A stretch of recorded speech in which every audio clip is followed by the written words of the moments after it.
Alright guys, it's Monday. That means it's time for another Q&A. So the rules are very simple for those of you just joining us. All you have to do is leave your questions in the comment section below, and hopefully they'll be answered on next week's show. So we're going to kick this week off with a question from Dylan Ross, who says, Q&A. So you've talked about how the gaming industry is focused on business, and how it has always been about business and making money. I agree that if not all game developers with any substantial size are focused on making money and funding the development process for their games. My question is whether or not you feel that this shift in the gaming industry that seems to create horrible games with BS microtransactions and ridiculous schemes to make money is not a result of the increased focus on the business aspect and the need to make money, rather than the result of shifting away from gaming as an art form. What I mean is that gaming, at least in some AAA titles and companies, it seems that everything in a game has to be marketed and has to be designed to be marketed so that the developers or the publishers can make their profit. To summarize everything, is gaming less about art and being an art form and more about money and making a profit when dealing with these juggernaut gaming companies? So the thing about the gaming industry is it's been like this for a little while now, like focus group testing and pandering to different audiences and stuff. That's been in the gaming industry for a while, going back to even like 2004. Halo 2 had focus group testing to see what the kids were into. That's part of why they made the transition over to hit scan weaponry, to try to make everything feel snappier and more responsive so that the kids would get in on it. But with the gaming industry and stuff, I do think that this is similar to what happened with the Hollywood industry, with like the movie industry and stuff. When movies began getting big in like the 40s and the 50s and the 60s, like it was an art form. People wanted to create art, people wanted to create movies and stuff, but movies began getting more expensive to make, and so what happened is they needed to be more careful about what kind of movies they made, because, well, yes, creating an art form is very, very important. It's very impressive to be, it's very important to be expressive, and to contribute to it as an art form. You also need to make your budget back so that you can continue to fund other endeavors. And so over time, over the decades, starting with the 70s and then bleeding into the modern day, like here we are now, Hollywood is mostly driven by the need to make back like 4 or 5 times its original budget because they want a return on their investment. And so sadly, the video game industry has taken that trend as well now. Video games are mostly designed so that they can be marketed, so they can be pandered to audiences. And this is not a bad thing, by the way. You have to do it. You have to make back your money, and it's smart to cater to certain audiences. Now, the issue with that is that some companies take it a bit too far, where the catering to the audiences and the pandering and the just trying to be as broad as possible, it kind of overshadows the point of the game itself, and so it's very difficult to view the game as a piece of art and more so as just a product that came off of an assembly line to pander to a mass group. It's part of why I really dislike Ubisoft games, because for the most part, Ubisoft games, outside of the odd note here and there, such as Rainbow Six Siege, most Ubisoft games feel so mechanical in how it's like, it feels like if you were to take a machine, like a computer, and you programmed in how to make a video game. Like, if that feels like Far Cry, Assassin's Creed, they feel so mechanically similar. They feel so, they're so safe and designed so similarly that it's hard to separate the catering to mass audience from the game itself. And just for Ubisoft games, it's like all I see is product, you know, that just comes off of an assembly line. And so I hope that answers your question, man. We're gonna move on to Marshmelon Skewer, who says, Q&A. Please check out the newly announced DLC for Halo Wars 2, Awakening the Nightmare. How do you feel about it? How will it change Halo 6? How do you feel about it not being included in the Season Pass? Personally, I dislike it because I bought the Season Pass, but now I have to spend even more money on DLC that should have been expected along with the Season Pass. How do you feel about the Flood returning, playing as the Brutes? Shoot, man, you can make a whole video and just your thoughts about the DLC. So, My thoughts on the Awakening the Nightmare DLC straight up. The Flood, I'm incredibly excited to see back. It's a bit disappointing to see the Flood kind of neutered, because I don't know if you guys saw in the first cutscene when the infection form attacks the brute and infects it, the screen cuts to black. And you just hear, like, you know, squishing sounds and, like, bones crunching or whatever. And then when it cuts back, you see, like, a brute zombie combat form thing. So it's like, alright, I got it. It's rated T. You can't show gore and stuff. The blur cutscenes are going to be very detailed. As far as we know, there's only going to be 2 of them. And so that worries me that what I think is going to happen is the Flood are going to come back as fan service. And we're going to kill them in that campaign. Like, it's going to be like, oh no, the Flood, and we stopped them. Like, that's going to be it. That's going to be the story. And that kind of worries me. I'm hoping that there's another element in there, something that would propel the story a little bit forward. I really do hope that the Flood are not just coming back for fan service.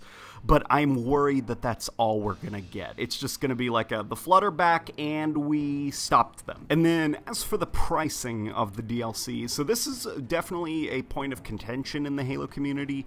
The Season Pass for Halo Wars 2 advertised single-player missions and stuff. It was very vague about it. And so when the Awakening the Nightmare expansion pack, single-player expansion pack, was announced to be, I think, $30 and not part of the Season Pass, there was understandably a few people that were really upset and felt cheated.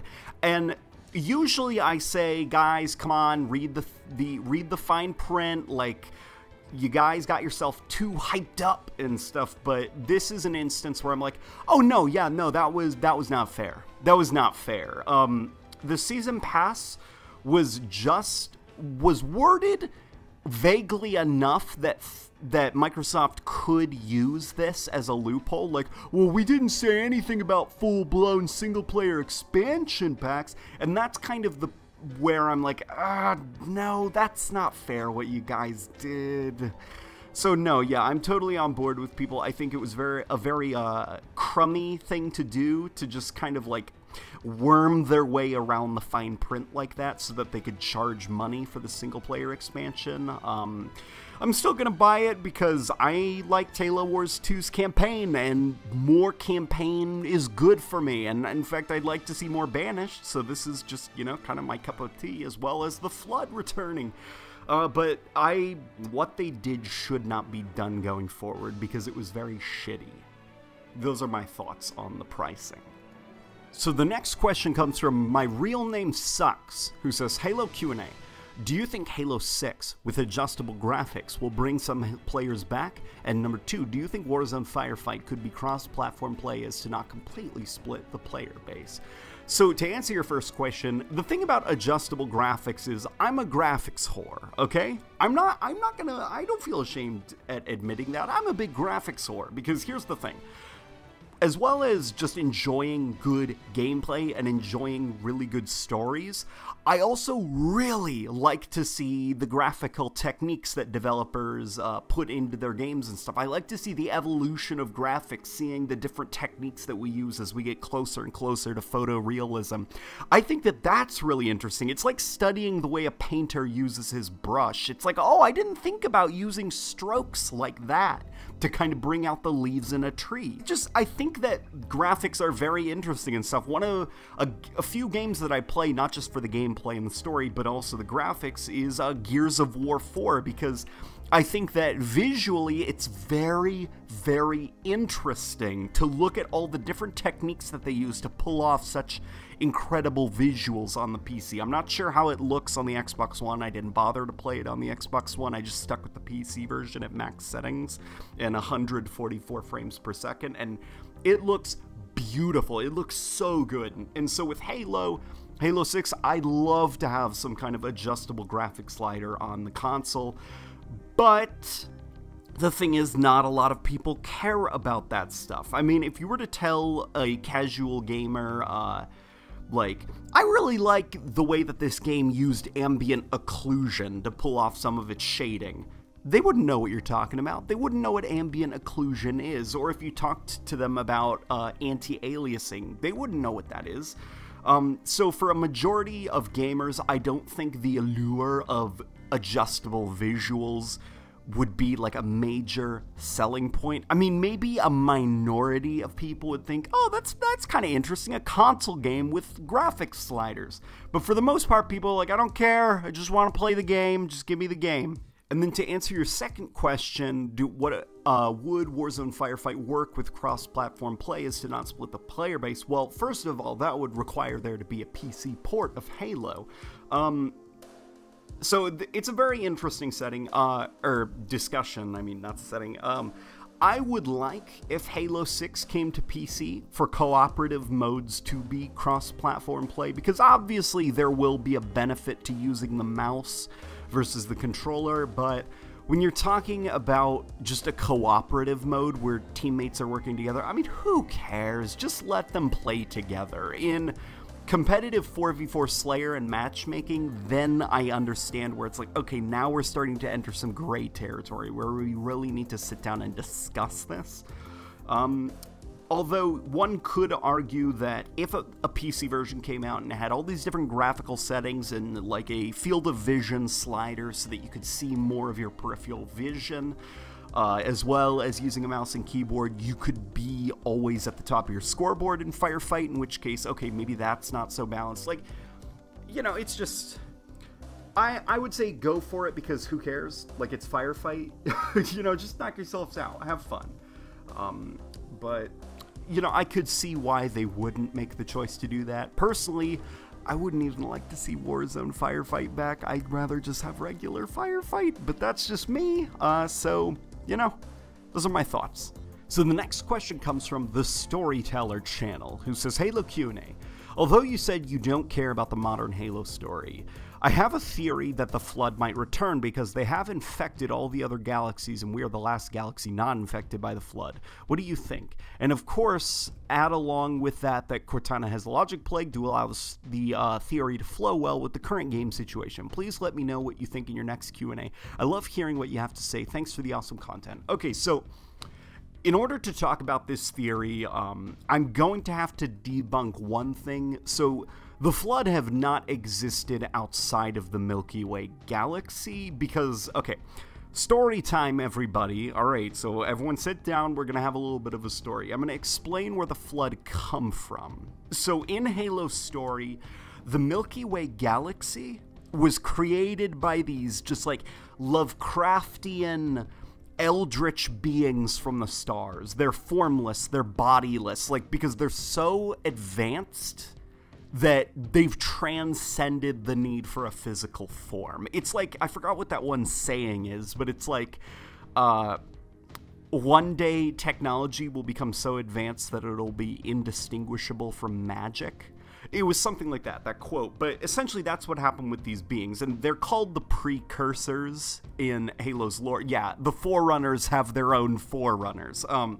But so the Precursors seeded the Milky Way galaxy of life. They created planets, created stars and stuff, and started creating these civilizations because they wanted to do this interesting experiment, this belief that they held called the Mantle of Responsibility. And the idea was that, all right, whoever is the most advanced civilization here, you're going to babysit everybody else, and you are going to make sure they all get along, and that eventually they all catch up to you. And when that happens, it has worked, and we've created a perfect utopia where all species are at the same level. And so that's their idea that they wanted to do in the Milky Way galaxy.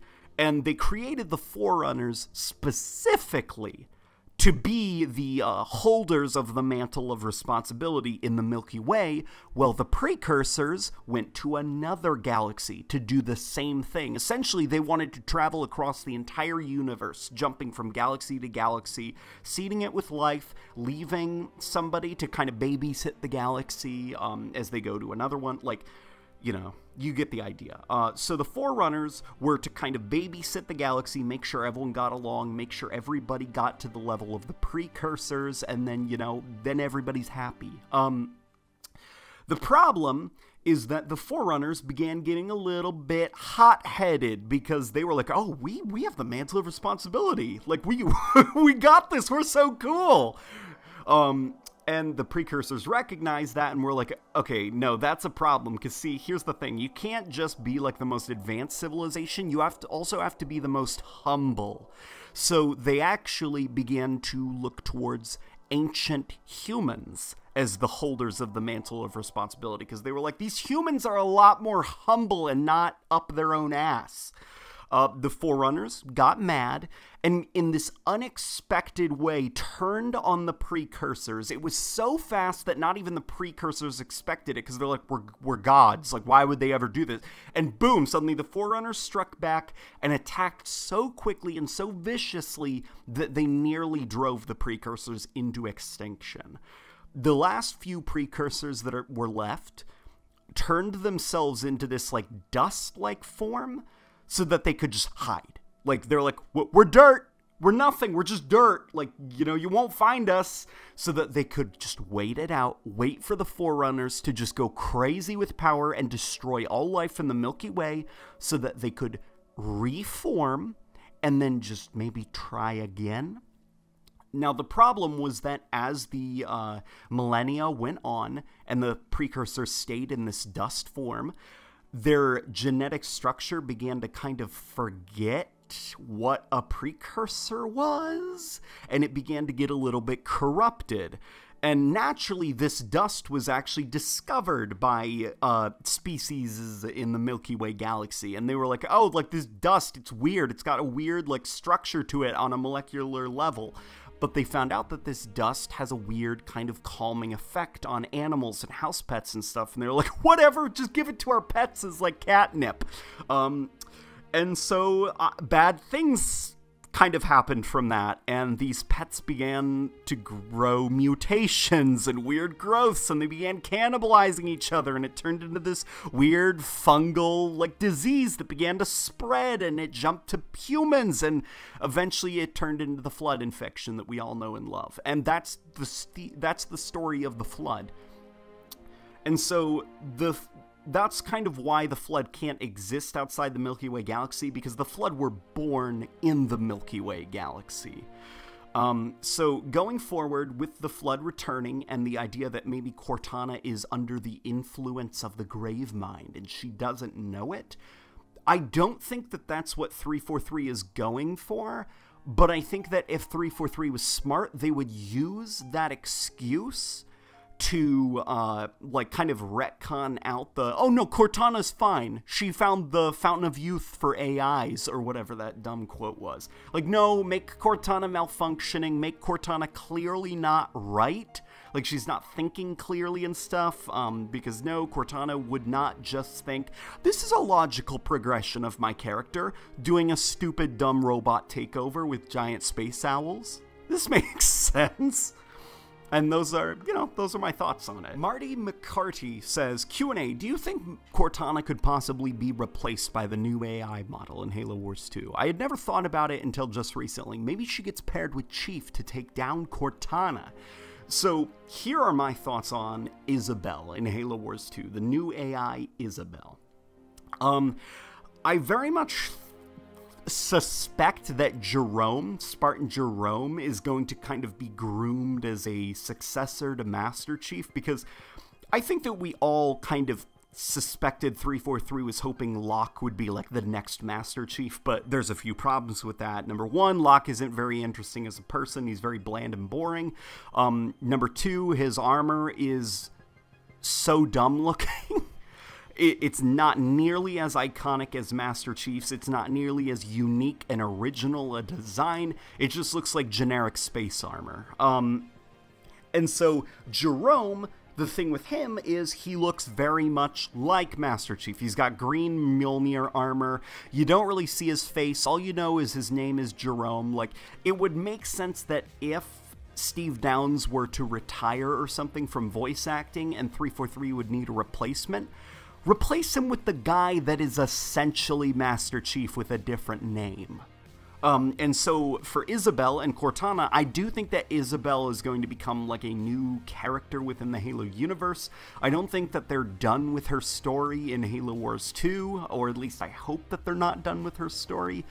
I like Isabel. I think that she could use a little bit more breathing room in terms of like a narrative. I think that we could learn a little bit more about her, but I think that overall she's the start of something I'd be very much interested in seeing more of going forward. And so in Halo 6, I do suspect that a lot of Halo Wars 2 will play into Halo 6, or at least I hope it does. It's hard to say because 343 is so kind of schizophrenic in their ideas. Or not schizophrenic, that's not the right word. It's like they're unsure. They'll start something, and then they'll quickly end it because it was like they were too scared to follow through. I think of Halo Spartan Ops. They were building up this thing with like the Librarian's AI, Jul Mdama the Elite, Dr. Halsey is now Eva, and never mind. And then in the comics, they were like, oh, the Spirit of Fire has a flood infection form on board. Oh my god, it's gonna never mind. And they just killed it off in a comic book. So it's like there's a lot of just starting ideas and then stopping them. And so it's very hard to make guesses on what we're going to see in the future just because of that habit that 343 has. But, you know, we'll see where things go in the future. So the last question comes from Optimus Prime, who says, Q&A. Why do people like Halo 3 so much? Its story was awful, worse than what some people claim Halo 5 is.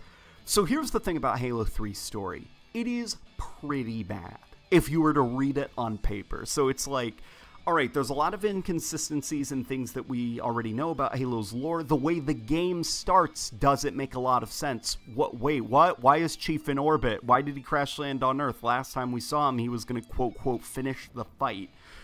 So, you know, there wasn't really much of a tie-in to Halo 2. Then we've also got Truth, who is acting wildly out of character from his Halo 2 part. Truth's motivation's not really making a lot of sense. Like, you could argue that Truth's motivation was very inconsistent. Like, at the end of the game, he reveals that he knows that the rings were all fake and that they're just giant super weapons that are going to destroy everything. And it's like, okay, so why are you going to blow them up? Like, don't act it. You're going to kill yourself. Don't blow them up. Why not just be like, oh, I'm a prophet. I just had another prophecy that says, don't blow up the holy rings. Like, your followers are going to follow you. Like, you're the prophet. So, you know, Truth's motivations don't really make a lot of sense. Then you've also got the fact that the Gravemind, in all his wisdom, decided to send every single piece of Flood matter to the Ark. Not even maybe send a couple to Earth, just in case he fucks up. Like, no, just everybody go to the Ark. As well as getting a High Charity that he infected, somehow, in a matter of hours, shows up on the Ark outside of the Milky Way galaxy, despite being almost at Earth, like Cortana said. Then you've also got Cortana's like, through the portal, there's a way to stop the Gravemind without firing any of the Halo rings. And it's like, how do you stop the Gravemind? Oh, you fire a Halo ring. Like, no. So it doesn't make a lot of sense. But here's the thing about Halo 3. People like it because it's fun to play. Halo 3 is very fun to play. Its campaign is a blast to play through. Co-op, it's even better. And the thing also about Halo 3's story is, well, it doesn't make a lot of sense. It's very good for, like, a badass couch co-op game that you play with your buddies. Like, I can't begin to tell you the nights that I've had playing Halo 3's campaign co-op with friends. Like, just having a blast. Chief's like, you're right, you're not. And he gets up, and it's like, fuck yeah, Chief, so awesome.